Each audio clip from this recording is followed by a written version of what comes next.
L'ubérisation, c'est vrai qu'aujourd'hui on en parle beaucoup, mais je pense que c'est pas durable, l'ubérisation. Autant la disruption c'est durable parce que le numérique amène des transformations en termes de comportement, de relations entre les fournisseurs de services, les clients, entre les chefs d'entreprise, les salariés, etc.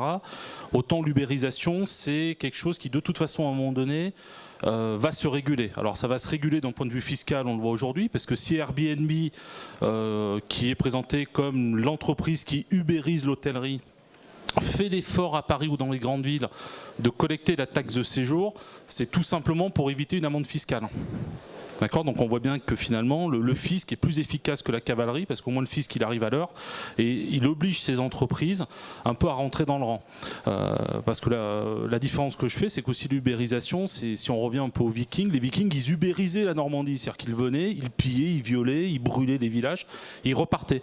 Puis au bout d'un moment ils se sont dit finalement c'est assez sympa la Normandie, déjà c'est un peu bête parce qu'il faut qu'on descende du Grand Nord à chaque fois pour venir piller un certain nombre de territoires. Il fait froid chez nous, il fait bon ici. Bah, finalement, ils sont restés après en Normandie. Donc c'est là pour ça. Alors l'ubérisation, c'est vrai que ça perturbe aujourd'hui beaucoup d'entreprises, mais je pense que c'est plus la disruption liée à la culture digitale, liée à l'arrivée du digital dans tous les secteurs d'activité, qui viennent transformer effectivement les entreprises. Alors Uber a quand même eu un mérite, ça a été de rappeler aux chauffeurs de taxi qu'ils n'étaient pas chauffeurs-livreurs de Rungis et qu'ils ne livraient pas de la viande à Paris. Voilà, ils avaient des clients, donc un client lui dit bonjour, on lui dit au revoir, on l'amène du point A au point B sans passer par tout l'alphabet. Et donc ça c'est vraiment un élément important, c'est-à-dire que la disruption c'est pour moi la chose durable. Alors la disruption, je vais vous prendre un exemple sportif, William Webelis qui est dans la légende au XIXe siècle et ce jeune étudiant du collège de rugby qui a inventé le rugby, qu'est-ce qu'il a fait? Il jouait au football, et puis il a pris le ballon dans les mains, et puis il l'a déposé derrière l'embut. Et bien il a disrupté le football pour inventer le rugby. Donc moi je trouve que la disruption, ça peut être assez sympa, et l'ubérisation, par contre, c'est vrai que c'est violent, ça vient perturber les secteurs d'activité, mais ça me semble pas forcément durable. Et c'est vrai que l'échelle de temps, et je m'en arrêterai là sur ces deux définitions, ça va de plus en plus vite. C'est-à-dire que quand Gutenberg invente l'imprimerie, il faut 1, 2, 3 siècles pour que les moines copistes aillent faire de la chartreuse, du génépi, mais arrêtent de recopier des textes, hein, puisque l'imprimerie s'est développée. Aujourd'hui, Internet, en 2, 3, 4 ans, 5 ans, ça amène des nouveaux comportements, et donc c'est cette rapidité d'acquisition des usages par les clients, enfin que vous êtes d'ailleurs, hein. Le client, c'est pas quelque chose d'abstrait, c'est vous et moi, qui vient justement perturber les modèles économiques traditionnels. Donc c'est vraiment cet effet disruptif du digital. Uber, bon, voilà, c'est sympa, mais on voit bien qu'Uber aussi, les chauffeurs commencent à dire, mais attendez, nous, on travaille que pour vous, il va peut-être falloir nous salarier, il va falloir payer des charges, etc., etc. Hein, donc je crois que voilà, ce qui est durable, c'est vraiment la disruption par le digital. Oui, d'ailleurs, on va en reparler après, puisque ce qui est intéressant, c'est que, alors pour les plus jeunes d'entre vous, vous n'avez pas connu, mais il y a une précédente révolution numérique qui avait lieu dans les années 2000, et donc les Uber des années 2000, qui ont déjà disrupté un certain nombre de secteurs d'activité, quelques années après se font disrupter par des nouveaux Uber entrants. Donc on va voir tout ça dans un slide tout de suite après. Alors concrètement, le néologisme, il porte des transformations de fond apparues avec l'économie numérique, donc les fameuses années 2000 dont je vous parlais. Alors la désintermédiation. Voilà, on va utiliser plein de mots compliqués aujourd'hui, vous l'avez compris, hein, mais c'est important. Désintermédiation, ça porte bien son nom, c'est-à-dire que historiquement, vous avez des secteurs d'activité où la chaîne de valeur en fait est composé de beaucoup d'intervenants qui à chaque fois non seulement effectivement ont un modèle économique, c'est-à-dire perçoivent une partie de la valeur, mais en plus ont des exigences. Donc c'était le cas par exemple sur tous les modèles d'édition. Donc l'édition, le livre, la vidéo, la musique. Et aujourd'hui, donc au travers de la désintermédiation qui a été introduite dans les années 2000, on a initié, alors sans le vouloir hein, bien évidemment, mais le progrès a initié une crise de l'édition. C'est-à-dire qu'historiquement, là où vous aviez quelqu'un qui était payé, son travail c'était de connaître les tendances, en fait de connaître votre besoin, ce dont vous aviez besoin. et il était payé cher pour ça, parce que c'était la garantie de pouvoir mettre sur le marché des produits et des services qui allaient trouver leur public. Aujourd'hui, ces personnes-là, elles ont moins d'utilité parce qu'au travers des réseaux sociaux encore plus, on n'a plus besoin d'avoir quelqu'un qui connaît ce dont vous avez besoin, il suffit de vous le demander. Et puis en plus, comme vous avez l'habitude d'utiliser les réseaux sociaux, vous expliquez ce dont vous avez besoin. Donc le Internet a complètement changé ça. Je pense que c'est une des grosses premières révolutions. C'est la désintermédiation complète des différentes chaînes de valeur sur différents secteurs économiques. Oui, puis comme tu l'écris, une reprise de pouvoir par le consommateur. C'est-à-dire aujourd'hui les plateformes de crowd et notamment de financement participatif, c'est ce que tu dis. C'est-à-dire qu'à un moment donné, c'est le client qui va décider d'investir ou de soutenir. C'est la plateforme aussi en matière de musique où ce que tu décris, c'est que dans les maisons de disques, il y avait avant des gens dont le job était de sentir les tendances musicales, de trouver le bon artiste. Aujourd'hui, vous avez des plateformes sur lesquelles vous avez les artistes qui viennent en direct en disant écoutez, si la musique que je fais vous plaît, aidez-moi à aller sur iTunes, quoi. Finalement, c'est aujourd'hui le client qui reprend clairement le pouvoir. Alors, par contre, le cycle économique est assez complexe. Si on voit par exemple, j'en resterai sur l'exemple de l'édition. L'édition, on a dit bon, tout est foutu, c'est fini, les tablettes, etc. vont faire disparaître ça. Sur la table ronde précédente, je crois qu'on a parlé à un moment donné d'imprimantes 3D. Vous avez aujourd'hui la librairie PUF, des presses universitaires de France à Paris, qui ont ouvert une librairie où vous pouvez imprimer dans l'heure un ouvrage, n'importe quel ouvrage, même les ouvrages qui ne sont plus disponibles. Donc ça, on voit bien qu'il y a de nouveaux services qui émergent et que finalement même des modèles dits traditionnels du libraire peut retrouver un regain d'intérêt à condition qu'il se connecte, à condition qu'il propose une offre produit très étendue. Et puis ce qui est plutôt sympa, c'est que grâce à des imprimantes adaptées, on va pouvoir réimprimer des ouvrages qui ne sont plus disponibles et dont le modèle économique d'édition ne permettrait pas d'éditer 10 000 ouvrages parce qu'il y a peut-être 3-4 demandes. Donc on va pouvoir vraiment produire à la demande des ouvrages entre guillemets disparus. Des petites quantités. Et donc tu me fais une transition sur d'autres concepts, et notamment le concept du consommateur. Alors le consommateur, David en parlait par exemple. Qui connaît My Major Company ici ? Ouais, je l'ai fait dans l'autre sens justement parce que forcément vous êtes beaucoup moins à connaître. En fait, My Major Company, c'est historiquement, par exemple, Sony, Virgin avaient ces fameux producteurs dont je vous parlais tout à l'heure, qui étaient des gens qui étaient payés pour connaître vos goûts et donc produire les artistes qui correspondaient à vos goûts. My Major Company, c'est une plateforme internet qui permet en fait de mettre des artistes en ligne et ensuite c'est vous qui choisissez si vous aimez ou si vous aimez pas. Donc il y a un lien direct entre le producteur, c'est-à-dire celui qui fait la chanson, et puis vous, le public, qui plébiscitez ou pas une chanson par exemple. Et puis ensuite derrière, vous allez peut-être écrire un papier ou sur votre blog sur l'artiste que vous aurez entendu, que vous aurez envie de soutenir, que vous aurez envie d'aider.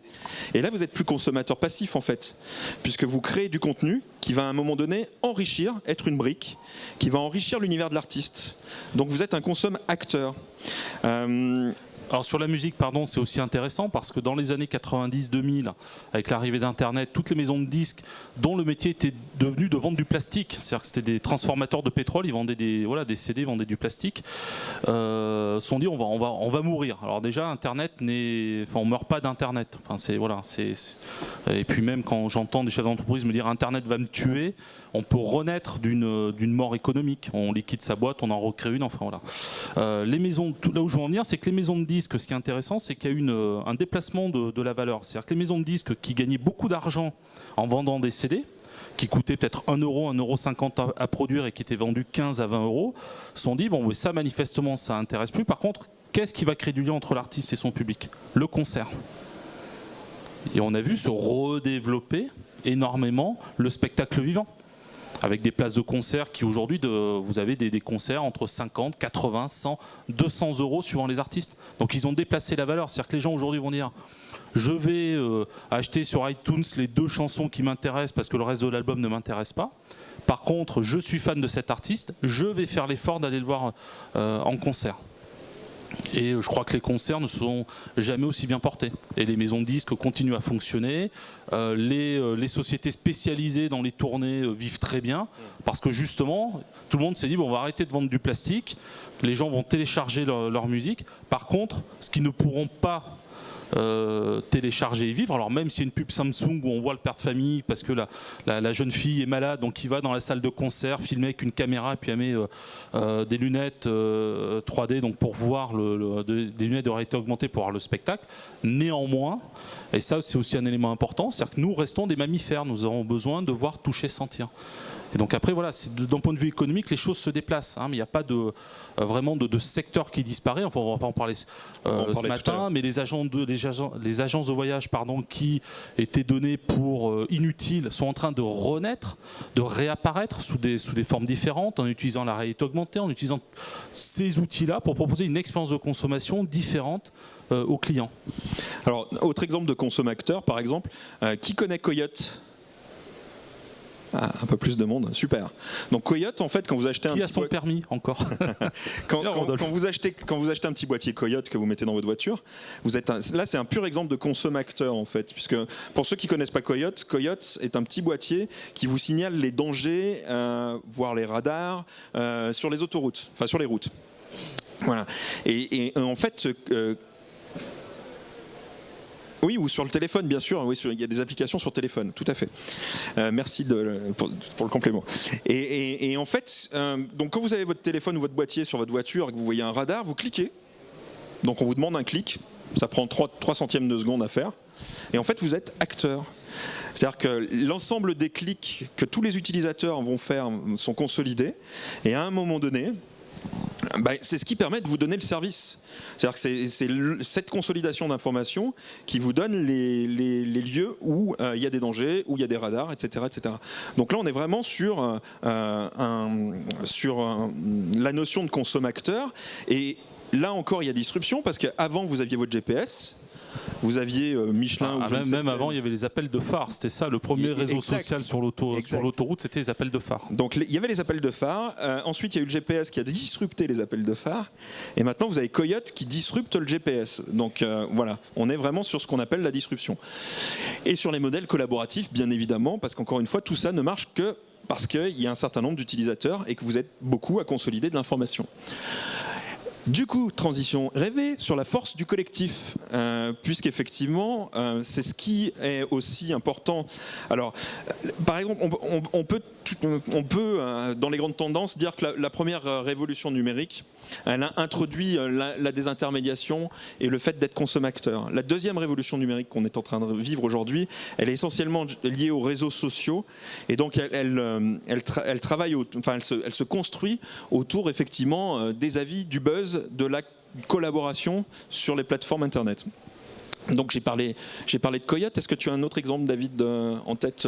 Alors pour enseigner, sur la partie collaborative. Moi j'interviens aussi à l'Institut Paul Bocuse. TripAdvisor par exemple aujourd'hui, c'est une plateforme où les gens aujourd'hui réservent un hôtel non plus seulement sur le classement hôtelier et le prix, et moi je le vois chaque année avec les étudiants de l'IAO de l'Institut Bocuse. Aujourd'hui, enfin je vois qu'il y a des étudiants qui sont là. Enfin vous avez aujourd'hui vos propres systèmes d'analyse, c'est-à-dire oui, les photos de la direction, j'ai compris qu'elles étaient retouchées sur Photoshop. Moi, ce qui m'intéresse sont les photos des voyageurs, pour réellement voir à quoi ressemble la chambre. Même si c'est fait avec un smartphone de mauvaise qualité, c'est pas très grave, parce que je vais réellement voir comment est la chambre, parce que je sais que le bouquet de fleurs qui est sur la table de la chambre, je l'aurai pas en arrivant. Donc du coup, ça me montre la réalité de la chambre. Et je vais regarder aussi les avis consommateurs pour voir ce qu'ont pensé les gens de la prestation hôtelière. Et moi, je vois les étudiants aujourd'hui expliquent très bien qu'ils sont capables, ils disent voilà, bon, moi je regarde les avis les plus mauvais, mais je regarde la date de publication des avis pour voir, par exemple, 10 avis négatifs d'il y a 5 ans. S'il y a que 25 avis positifs qui ont moins de 3 mois, moi je dis c'est bon. Enfin, quelque part, l'hôtelier a pris conscience des éléments de transformation qu'il avait à mener vis-à-vis de ses clients. Et donc, du coup, je ne fais plus qu'à des avis négatifs. Donc, TripAdvisor aussi, c'est un bon exemple de plateforme comme ça où on crée des avis. Et ce qui est assez intéressant, c'est que le groupe Accor aujourd'hui vous pousse à donner votre avis Le Calavi part à la fois sur la plateforme Accor Hotel, mais aussi sur TripAdvisor. Il y a un partenariat entre les deux. C'est un bon exemple, on anticipe un peu les slides qui vont suivre, mais dans le titre de la conférence Ubérisation, menaces, opportunités, on a un bel exemple là d'opportunité, parce qu'il y a effectivement des menaces, mais il y a de l'opportunité. C'est-à-dire que ça permet d'être à l'écoute de ses consommateurs, et donc, comme le disait David sur TripAdvisor, les hôteliers qui tiennent compte de l'avis des utilisateurs, du coup, proposent des services qui sont plus en phase avec leur marché. La partie agilité, en fait. Alors agilité, c'est assez simple, c'est qu'avant on avait des grands cycles industriels. C'est-à-dire quand on voulait faire un produit ou un service, on se mettait autour d'une table, on sollicitait des consommateurs, des échantillons, ce qu'on appelait des échantillons de test au niveau marketing. On faisait réfléchir beaucoup de monde. Ensuite, on partait en production. On faisait tout ce qui est de l'économie de la production, c'est-à-dire à un moment donné de chercher les bons produits au meilleur coût pour produire le service ou le produit. Et puis ensuite, on le mettait sur le marché en se disant est-ce que ça va marcher, pas marcher, etc. Aujourd'hui, on est sur des modes qui sont, alors on appelait ça des tunnels de production. Et donc par exemple dans le logiciel, qui est un secteur que je connais bien, avant quand vous faisiez par exemple un logiciel ou une fonctionnalité sur un logiciel, vous faisiez exactement tout ce que je viens de vous décrire et vous partiez pour 6 mois, 1 an de développement et vous mettiez ensuite le développement sur le marché en croisant les doigts pour qu'effectivement il trouve son public. Aujourd'hui, c'est plus du tout ça. Donc on est vraiment dans des modes agiles, c'est-à-dire qu'on est à la fois sur de l'incrémentiel, c'est-à-dire qu'on part ce qu'on appelle le MVP, Minimum Viable Product, la fonction de base, et que vous allez incrémenter et développer petit à petit. Et à chaque fois, en fait, quand vous augmentez, que vous augmentez les fonctionnalités de départ, vous le publiez, vous le publiez, donc vous le mettez en relation avec le public, et le public vous valide ou pas. La nouvelle fonctionnalité. Ce qui permet de faire des slots en fait de production très très courts. C'est-à-dire que là où on faisait des slots de 6 mois, 1 an pour une fonctionnalité sur un logiciel, maintenant on fait des slots de quelques mois. Mais on livre plus la même quantité en fait de produits ou de services à la fin. La frugalité. Alors la frugalité, c'est pas le concept le plus simple à expliquer en ce moment. Par contre, quand vous êtes dans une entreprise, quand vous êtes aujourd'hui dans une collectivité, vous le voyez bien au quotidien en fait la frugalité. C'est-à-dire qu'on s'est pris quelques crises économiques sur la tête ces dernières années qui ont fait que les moyens d'action ont quand même énormément diminué. Aujourd'hui, l'État a quelques soucis de financement, ce qui fait que vous avez en fait l'ensemble des pouvoirs publics qui ont des budgets qui sont en diminution de 20 à 30%. Les entreprises ont aussi des budgets qui sont pour l'instant extrêmement serrés du coup. Et donc on vous demande de faire la même chose, au moins la même chose si ce n'est plus, mais avec moins. Et donc ça nécessite d'être frugal, d'avoir des idées, d'éviter de mobiliser énormément de moyens pour arriver à une finalité. Donc on va le voir par exemple sur la suite. Mais par exemple quand vous appelez Airbnb, ou que vous appelez le Hilton. Le modèle du Hilton, c'est d'acheter un hôtel. Donc vous achetez un hôtel, ou vous faites construire un hôtel, et donc vous investissez plusieurs millions, voire parfois milliards d'euros dans cet hôtel, et ensuite vous le rentabilisez. Quand vous appelez Airbnb, vous allez chercher des gens qui ont eux-mêmes une capacité de couchage non utilisée, que vous mutualisez. L'investissement n'est pas du tout le même. Voilà. Donc la frugalité est un modèle, est une notion extrêmement importante dans le concept d'ubérisation. Et puis, on le voit au travers des réseaux sociaux, et vous en avez sans doute entendu parler. C'est un petit peu toujours politiquement incorrect d'en parler parce que culturellement, on n'a pas cette notion-là. Mais l'émergence de l'individualisme et de l'ego dans les modèles de consommation. C'est-à-dire qu'avant, on avait ce qu'on appelait le mass market. C'est-à-dire quand on vous faisait, je sais pas, quand on produisait un micro, par exemple, on produisait le même micro, on en faisait des millions, et puis on proposait le micro, et c'était tout. Ou on pourrait parler d'une paire de baskets. C'est plus intéressant de parler d'une paire de baskets. Maintenant, c'est plus tout à fait ça. C'est-à-dire, si vous allez sur le site d'Adidas, si vous allez sur le site de Nike, vous pouvez personnaliser vos baskets. Là on est très clairement dans l'individualisme de la consommation. L'ubérisation marche par exemple parce que quand un taxi vous prend, déjà vous êtes obligé de négocier, de savoir s'il veut vous emmener et où est-ce qu'il veut vous emmener, combien ça va. Quand Uber arrive, en fait, le chauffeur Uber arrive et vous appelle par votre nom, votre prénom. étonnant. Il vous propose une bouteille d'eau pour vous désaltérer, une petite lingette pour vos mains, enfin ceux qui ont le niveau de service le plus développé. Et forcément, quand on vous appelle pour votre nom, qu'on vous donne de l'eau, quand vous avez soif, et puis une petite lingette pour vous nettoyer les mains, c'est quand même vachement plus sympa que quand on vous charge, comme tu disais, comme si vous étiez au marché de Rungis. Mais les taxis ont fait, depuis 12 à 24 mois, ont vraiment fait leur révolution. Bien sûr. Paris, ils redéveloppent un niveau de service. Voilà, donc c'est là où c'est intéressant, c'est-à-dire qu'ils ont été challengés sur l'offre de service parce qu'ils étaient en zone de confort, parce qu'il n'y avait pas de concurrence, parce qu'il y a un système de plaques qui fait que c'est très compliqué de rentrer sur le marché, quasiment dans un système de rente finalement. Uber est arrivé, les a perturbés sur leur modèle économique et du coup aujourd'hui ils se réapproprient les codes. Puisqu'aujourd'hui vous pouvez très bien, l'appli G7 est aussi performante que l'appli Uber et choisir le type de véhicule dans lequel vous souhaitez être transporté, le niveau de service, définir le point A, le point B, même pré-payer, payer la course comme sur la plateforme Uber, donc il n'y a plus de transactions dans le véhicule du taxi. Et effectivement, et donc on sort de la massification et on revient. Alors pour ceux qui ont des notions de marketing, on parlait de one-to-one, few-to-many, etc. C'est des choses où on est beaucoup plus sur du service one-to-one ou sur du few-to-many. Et le mass market est en train complètement de disparaître. Alors, l'ubérisation c'est bien gentil, mais pour ceux qui sont dans une entreprise ou même pour vous des étudiants, vous dites mais ok, est-ce que demain je vais être touché par exemple par l'ubérisation? Est-ce que je peux être touché? Qu'est-ce que ça va m'apporter? Alors déjà, est-ce que vous pouvez être touché? Oui, parce que vous avez une jolie roue des secteurs d'activité à l'écran, et en fait vous vous apercevez rapidement quand vous les lisez que quasiment l'ensemble de l'activité économique va être touché par l'ubérisation. Alors il y a certains secteurs qu'on connaît plus, puisque sur le financement, souvent qui a entendu parler de KissKissBankBank? Ok, ouais, c'est plus confidentiel ça. Donc effectivement, c'est du crowdfunding. Alors crowdfunding, c'est l'ubérisation de la banque. C'est-à-dire qu'avant, vous alliez voir votre banquier, vous faisiez un dossier, et puis votre banquier vous prêtait ou pas de l'argent. Et là maintenant, grâce aux plateformes Internet, vous publiez en fait sur Internet ce que vous voulez faire, et vous avez en fait tout un chacun, c'est-à-dire nous, qui décidons de contribuer ou pas à votre projet. Donc c'est ça le crowdfunding. Alors sur la banque, pardon Thierry, pareil, c'est intéressant de regarder, parce que l'histoire elle s'écrit un peu en direct en ce moment. C'est-à-dire que vous reprenez les articles des Échos ou dans la revue, dans la presse économique d'il y a 4 ans en arrière, les banques, vous expliquez très sérieusement que la banque c'est un métier sérieux, qu'il n'était pas question d'avoir de jeunes étudiants venir faire leur métier, que c'est un marché réglementé, complexe, etc.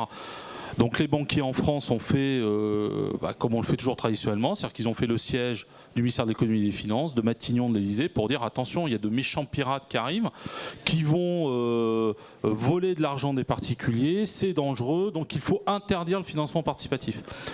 4 ans après, les mêmes banquiers vous disent que le financement participatif c'est génial, parce que ça permet donc à un créateur d'entreprise par exemple de commencer à lever des fonds et la banque intervient en complément de financement et surtout ça permet de réaliser l'étude de marché. Vous voyez, donc la banque qui était opposée au financement participatif aujourd'hui l'a complètement intégré dans son processus d'accompagnement, notamment dans la création d'entreprises. Voilà. Alors, autre Blablacar. Qui a entendu parler de Blablacar? Là, normalement, ça passe. Il y a une pub qui passe en récurrent à la télé. Vous avez tous entendu parler de Blablacar. C'est aussi une des grosses valorisations en termes de croissance économique. Donc, Blablacar, en fait, c'est simplement une plateforme d'internet qui met en relation des gens qui cherchent à aller d'un point A à un point B. Nous, on aurait pu prendre Blablacar pour venir à Rouen, par exemple. Et puis d'autres qui ont des places dans leur véhicule disponibles, voilà, et qui n'ont pas forcément d'ailleurs envie de faire le trajet tout seul. Et donc Blablacar est en train de révolutionner complètement le transport de personnes sur des distances plutôt longues. Donc en fait, ça disrupte un peu la SNCF, qui n'avait pas tout à fait prévu le coup et vu venir le coup. Ce qui fait qu'aujourd'hui, par exemple, la SNCF est en train de monter un service concurrent à Blablacar. Voilà. Qu'est-ce qu'il y a encore comme exemple que vous pouvez connaître? Ouais, Allo Resto, quelqu'un connaît Allo Resto? Ouais. Ok. Donc Hello Resto, en fait, c'est une plateforme internet aussi. Chaque fois, je vais vous dire, c'est une plateforme internet. De toute façon, sur l'ubérisation, je risque de commencer mes phrases comme ça. C'est une plateforme internet qui met en relation des restaurants qui produisent des plats et puis des consommateurs qui n'ont pas tout le temps envie de manger des pizzas et du fast-food et qui ont envie de se faire livrer des plats par des restaurateurs plus ou moins connus. Voilà. Donc tous les secteurs, vous voyez, éducation, transport, location de biens, voyage, logistique, conciergerie, financement politique, services juridiques, etc. Je ne vais pas faire toute la roue, vous l'avez sans doute lu, sont touchés. Alors ce qui est intéressant, David en a parlé tout à l'heure, ce qui est intéressant c'est que quand on ubérise un secteur d'activité, il faut s'attendre quelques années après à être soi-même ubérisé. Alors il y a des exemples. Par exemple, la vente aux enchères. La vente aux enchères a été complètement ubérisée dans les années 2000 par eBay. Tout le monde a oublié tout ça. On a oublié la précédente révolution numérique, mais enfin pas tous, heureusement, mais beaucoup. Mais la vente aux enchères a complètement été ubérisée par eBay. Et on se disait à l'époque, je me souviens des commissaires-priseurs qui se disaient oh là là, mais comment on va faire ? Ça y est, on va être sur la paille, on va plus notre métier va disparaître, etc. Et David l'a dit tout à l'heure. C'est vrai que certains métiers disparaissent.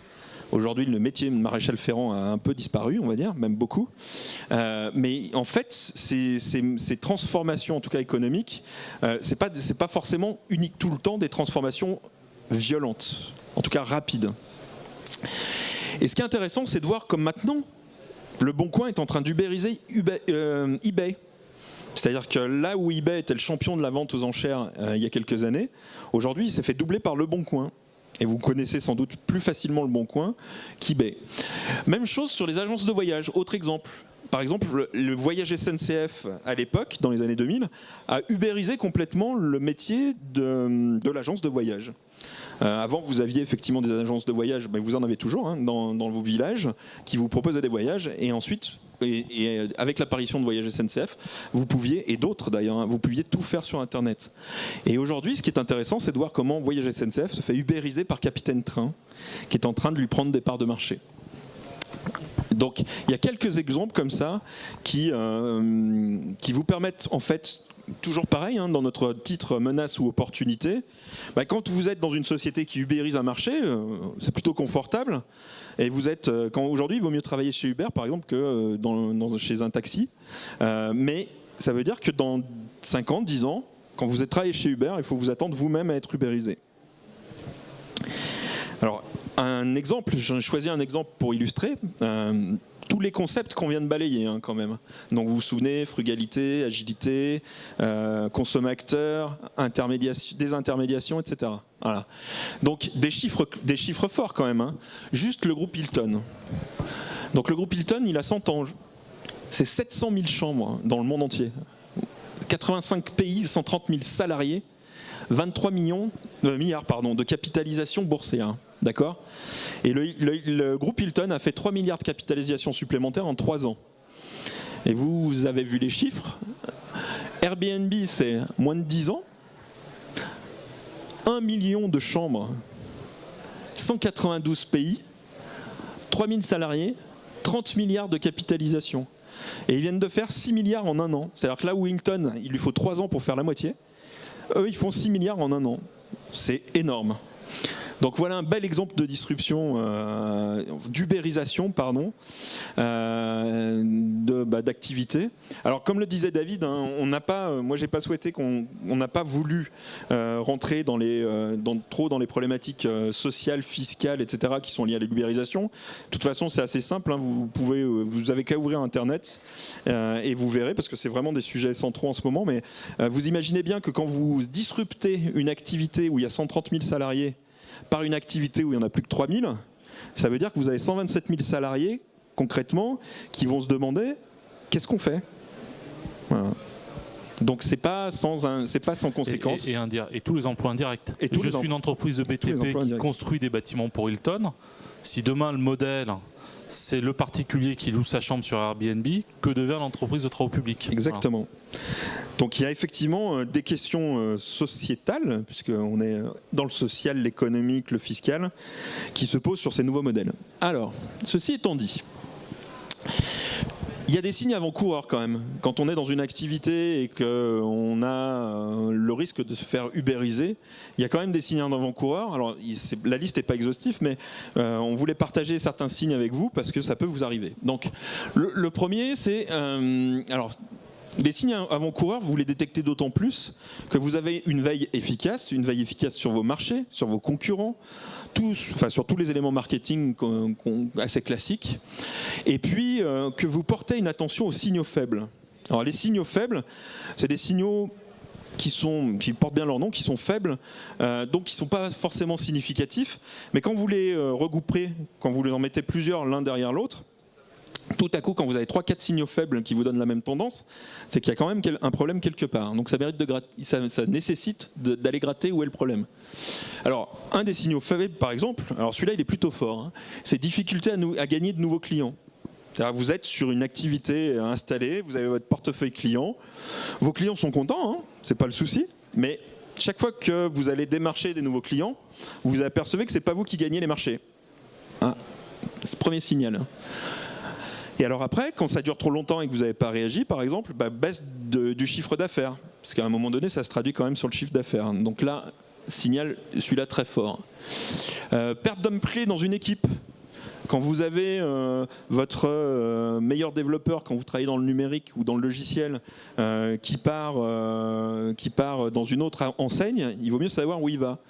Il vaut mieux savoir où vont vos hommes clés. Parce qu'effectivement, il y a de grandes chances qu'ils aillent chez vos concurrents qui sont en train de vous ubériser.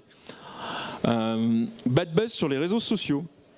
Là aussi, il y a toute une veille à faire sur les réseaux sociaux, puisque quand vous avez vos consommateurs qui commencent à dire bah ouais, c'est sympa leur service, mais il est moins bien que... Ah ouais, mais moins bien que qui?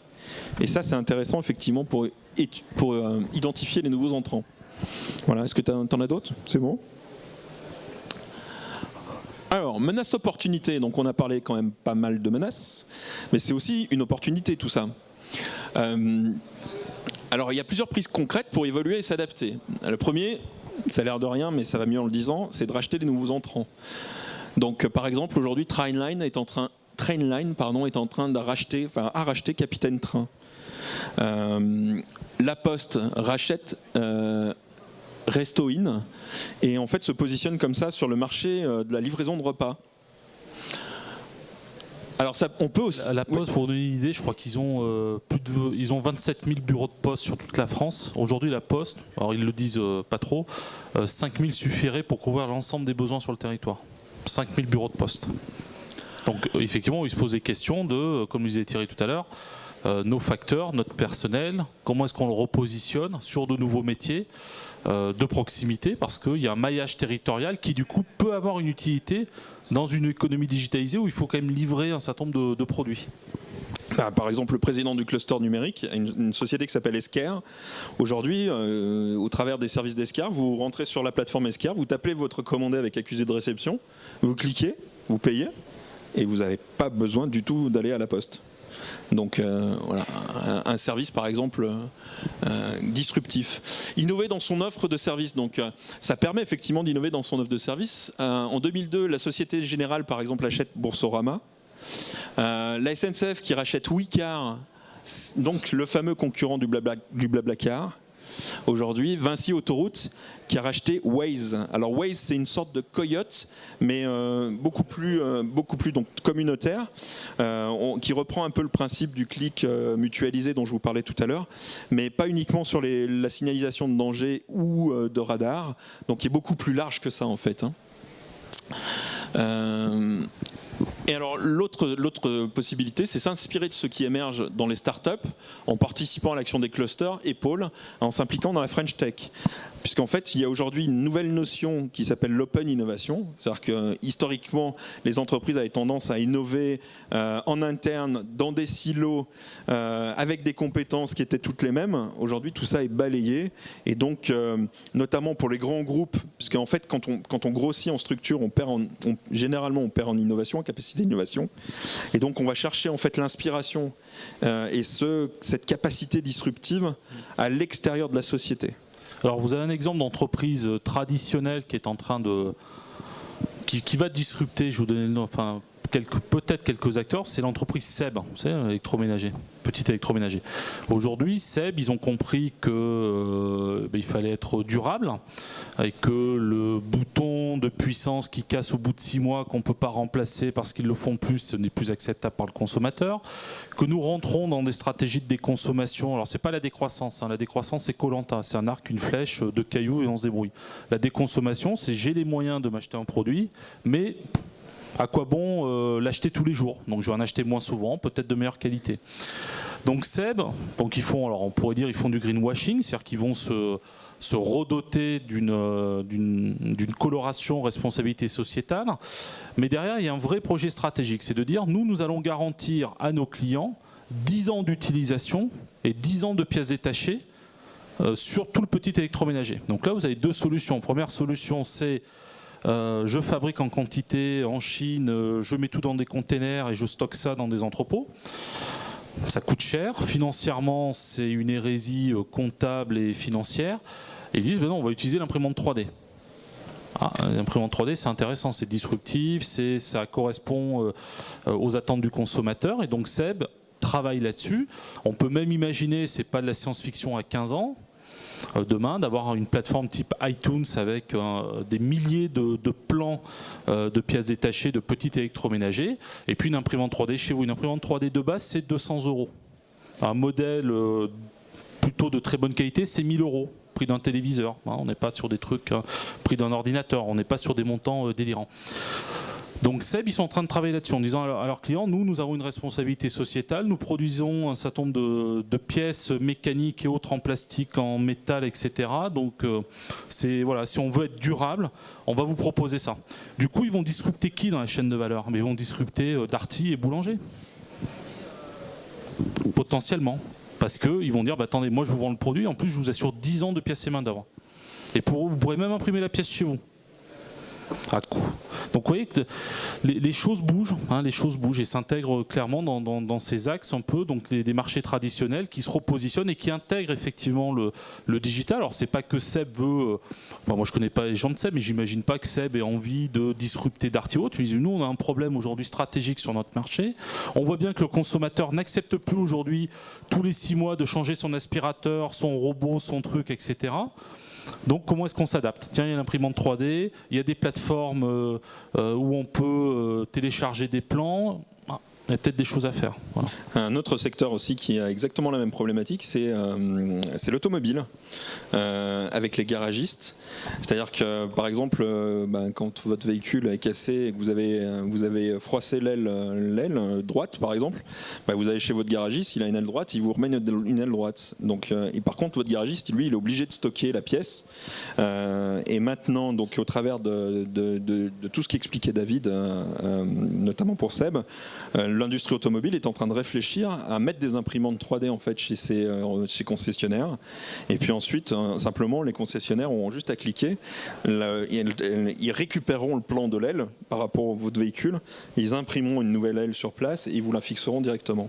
On économise du stock, on économise de la matière première, on économise du transport, on économise plein de choses. Et on rend un service plus vite au client, c'est-à-dire que la voiture, au lieu d'être immobilisée 8 jours, elle reste une journée chez le garagiste. Voilà. Exactement. Par contre, effectivement, quand vous êtes sous-traitant automobile et que vous voyez arriver ça, il faut vous poser des questions pour savoir comment vous allez pouvoir sécuriser votre marché. Allez, rapidement pour terminer, parce que c'est bientôt l'heure du repas, donc je vais vous parler de disruption dans le secteur agricole. Donc aujourd'hui, le secteur agricole, c'est un secteur qui subit, je dirais, plusieurs types de transformations. Donc il y a aujourd'hui des enjeux autour de la production, parce qu'il y a quand même une augmentation globale de la demande sur les marchés mondiaux, les questions de dépendance alimentaire, de besoins, et puis aussi besoin de méthodes nouvelles. C'est-à-dire aujourd'hui, l'agriculture, c'est un secteur qui clairement est en train évolue très fortement. Des enjeux socio-économiques, comme beaucoup de secteurs d'activité, une baisse du nombre d'exploitants, les questions d'insécurité alimentaire ou de gaspillage alimentaire. Alors, gaspillage dans, on va dire, nos sociétés européennes, insécurité dans bon nombre de territoires au niveau mondial qui sont en situation de conflit. Et puis il y a des enjeux environnementaux liés aux questions énergétiques. Aujourd'hui, vous avez de plus en plus d'exploitants qui équipent les toits des bâtiments agricoles de panneaux photovoltaïques pour, je dirais, à la fois générer de nouvelles sources de revenus, mais aussi voilà, être dans des logiques d'autoproduction. En Allemagne, vous avez des systèmes de méthanisation qui permettent, je dirais, d'apporter de l'énergie à des villages en proximité des exploitations. Les questions des gaz à effet de serre, de rareté de l'eau.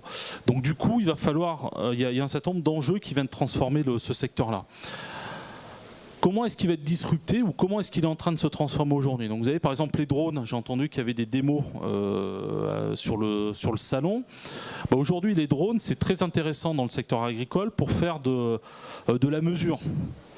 Aujourd'hui, John Deere, qui est un fabricant de tracteurs, je crois qu'il est dans les 3 premiers producteurs de data aux États-Unis. Parce qu'un tracteur, ça circule, il y a un GPS et on mesure énormément de choses. Et de plus en plus. Parce que le modèle technico-économique de l'exploitation, c'est pas de sulfater et de déverser des produits à tort et à travers, c'est de mettre le bon produit au bon moment en quantité optimale. On est vraiment sur des logiques techniques très poussées. Donc vous avez des drones qui vont permettre comme ça de mesurer des qualités de sol, de mesurer des zones où il y a des maladies et donc de dire, ben voilà, je vais intervenir sur tel bout de parcelle sur lequel il y a des problèmes. Vous avez ensuite les robots. Alors pareil, Naio, qui est une société toulousaine, qui développe des robots, de la même manière, sont des robots qui vont servir à mesurer les qualités de sol, mesurer les questions autour des produits. Par exemple, dans la vigne, aujourd'hui, ça peut paraître bête, mais un des sujets, c'est pas de mettre des produits phytopharmaceutiques n'importe comment, c'est de dire, mais demain, moi, je vais avoir des cèpes de vigne avec des feuilles, d'autres sans feuilles. Moi, ce qui m'intéresse en tant que viticulteur, c'est qu'on mette le produit là où il y a des feuilles. S'il n'y a pas de feuilles, ça me sert à quoi? À rien. Ça n'a aucune utilité. D'accord? Donc, de vraiment travailler là-dessus. Pour revenir à ce que présentait Thierry sur les questions un peu numériques et les plateformes collaboratives, je vous ai pris 2 exemples. Je vous ai pris l'exemple de Run the Chicken. Donc, c'est une plateforme américaine qui vous permet de louer un poulailler, des poules. On vous fournit l'aliment et vous avez pendant 6 mois vos poules qui pondent tous les jours des œufs. Voilà. Oui, vous avez bien entendu, ouais. Louer un poulailler. Voilà, je crois que c'est $600 pour 6 ou 8 mois. Et on vous fournit, voilà, vous voyez, la famille est contente, elle a son poulailler, ses 2 poules. Alors là, ça vient disrupter. Là où c'est disruptif, c'est qu'on retrouve, vous voyez ce qu'on a dit avec Thierry, c'est la plateforme Internet. On s'inscrit dans les questions de circuits courts, de proximité, de forme d'autoproduction. Et donc là, l'enjeu, alors ça ne va pas produire des millions d'œufs tous les jours, évidemment, mais c'est sûr, mais si demain, tous les consommateurs ou les clients que vous êtes se disent ben moi j'ai envie d'avoir mes poules chez moi, puis en plus ça va être sympa parce que je vais récupérer mes épluchures de légumes et donc du coup je vais m'inscrire dans des logiques d'autoproduction, etc. Ben, l'éleveur de volailles il devient quoi? D'accord? Donc ça peut... Alors c'est un signal faible ce que tu présentais. Autre exemple, c'est WeFarmUp. C'est une plateforme qui est donc soutenue par Groupama et assure l'assurance. Le principe, c'est quoi? C'est je suis agriculteur, j'ai du matériel agricole. Ce matériel, il tourne pas toute l'année. Mon tracteur, je m'en sers pas tous les jours. Ma moissonneuse-batteuse, je m'en sers pas tous les jours. Je vais peut-être essayer de monétiser tout ça. Hein. Donc je vais, comme sur d'autres services, je vais proposer mon matériel agricole à la location et on retrouve les mêmes codes que dans toutes les plateformes web, c'est-à-dire je vais mettre en ligne des produits, je vais fixer les tarifs, je vais être géolocalisé, donc ça veut dire qu'un agriculteur qui va chercher un matériel dans une zone géographique va pouvoir m'identifier, il va pouvoir me noter. J'étais à l'heure, je lui ai fourni le matériel propre, j'étais sympa, je lui ai offert le café, je lui ai donné les explications techniques, etc. Et moi, je vais pouvoir noter le client. L'agriculteur qui est venu, mon collègue, oui, il était là à l'heure, il était sympa, et il m'a ramené le matériel propre, il m'a rien cassé. Tac. Et il m'a payé en temps et en heure. D'accord ? Ça va disrupter quoi? Ça va disrupter un dispositif qui existe depuis très longtemps dans le monde agricole, c'est ce qu'on appelle les CUMA. Les CUMA sont des groupements d'agriculteurs qui partagent du matériel. Donc vous en avez un petit peu partout sur le territoire, c'est-à-dire que les agriculteurs se regroupent. Ils ont fait des clusters bien avant tout le monde, c'est-à-dire qu'ils se regroupaient pour dire ce matériel-là, il est très coûteux, on n'en a pas besoin toute l'année individuellement, donc on va l'acheter à plusieurs, voilà, et puis on va définir une grille de tarifs, de mise à disposition. Donc cette plateforme qui s'appelle WeFarmUp, potentiellement, elle peut venir disrupter des systèmes dits traditionnels. Autre sujet alors, qui est intéressant, c'est ce qu'on appelle les fermes urbaines. Alors ça, on en entend de plus en plus parler. Donc je vous ai pris 2 exemples. Je vous ai pris donc Brooklyn aux États-Unis. Donc l'idée, c'est d'utiliser toutes les toitures, tous les toits plats d'entreprises ou autres, ou les toits terrasses dans les immeubles, et de dire on va remettre du terreau et on va faire pousser des fruits et légumes. Alors derrière, il y a quoi? Il y a la question de l'indépendance alimentaire. Il y a les questions aussi, l'air de rien, quand on regarde. Alors ça s'inscrit aussi dans les logiques de smart cities, de villes intelligentes. Aujourd'hui, les grandes métropoles ont des questionnements en termes d'utilisation, enfin de consommation énergétique, de flux, de personnes. Quand on entend parler de péage urbain, c'est-à-dire que les grandes métropoles sont en train de nous recréer les villes du Moyen-Âge où on avait les fortifications autour et on vivait dedans. Les cités-États, ouais. Voilà, les cités-États. Donc ça veut dire que du côté du monde agricole, la question c'est de se dire comment, voilà, alors, et qu'est-ce qu'on fait demain? C'est-à-dire que si, alors ça ne va pas remplir, ça ne va pas permettre de nourrir tout le monde, mais c'est-à-dire, mais si dans les villes ces choses-là se développent, quelle place les producteurs occupent? Les 2 photos qui sont à droite, c'est à Lyon, c'est le toit de Groupama. Groupama, compagnie d'assurance créée par le monde agricole, ouais, qui gentiment teste des choses, des concepts, etc. D'accord ? Et ils organisent même à Lyon au Tuba le groupe Faton, voilà, qui est autour de l'utilisation des toits pour installer des fermes urbaines. Et j'en aurais terminé avec ça. Alors là, on est dans ce qui se fait de plus avancé en termes de fermes urbaines. Vous avez Fujitsu. Vous connaissez l'agriculteur Fujitsu? Enfin non, ils font quoi? Des ordinateurs, c'est ça? Ils font plus des ordinateurs. Voilà, ils font plus d'ordinateurs. Ils ont développé, c'est-à-dire qu'ils ont pris toute leur maîtrise et leur connaissance du secteur informatique, ils ont créé des clouds, des farms cloud, dans lesquels ils font pousser 3500 laitues par jour. Et je dirais que le consommateur urbain, il est super content parce que la laitue, elle est bio. Elle ne voit jamais la lumière, hein. Elle n'est pas dans la terre, mais elle est bio. On met pile poil la dose de produits nécessaires pour la faire pousser, pile poil la dose d'eau nécessaire pour la faire pousser, on l'éclaire. Et les gens sont contents parce que c'est du bio, c'est de la qualité. La laitue, elle n'a jamais vu ni la terre, elle ne sait pas ce qu'est une terre, un ver de terre, un puceron et le soleil. D'accord ? Donc ça s'inscrit dans ces logiques. Et vous avez, on le voit là, le container de bateau. Donc ça, c'est en Chine. C'est une autre société qui s'appelle Alaska Life qui fait la même chose que Fujitsu, mais dans des containers de bateau. En disant, on va vous proposer, par exemple, à l'échelle d'un quartier, un container dans lequel on va vous faire pousser des fruits et légumes. Voilà. Donc vous voyez que même un secteur comme l'agriculture, alors qui évolue fortement depuis des années sur les maîtrises techniques, sur un certain nombre de thématiques de production, de qualité de production, etc., aujourd'hui se trouve aussi percuté par le digital et ce que je disais tout à l'heure autour de la disruption, tous les sujets qui gravitent autour, et la culture qui se développe. Alors il y a les aspects super, les robots, les drones qui vont permettre d'être encore plus performants, donc d'être performants en termes économiques, performants en termes techniques, performants en termes environnementaux. Et puis vous avez des choses comme ça qui, alors il ne faut pas dire voilà, c'est pas bien, c'est sûr, tiens. Et ça répond à des attentes de consommateurs urbains dans des grandes métropoles mondiales. Donc comment est-ce qu'on se positionne demain dans le secteur agricole face à ces phénomènes qui arrivent et nous sommes disruptés non pas par des coopératives autres, mais par des acteurs comme Fujitsu qui viennent du numérique. Merci beaucoup David.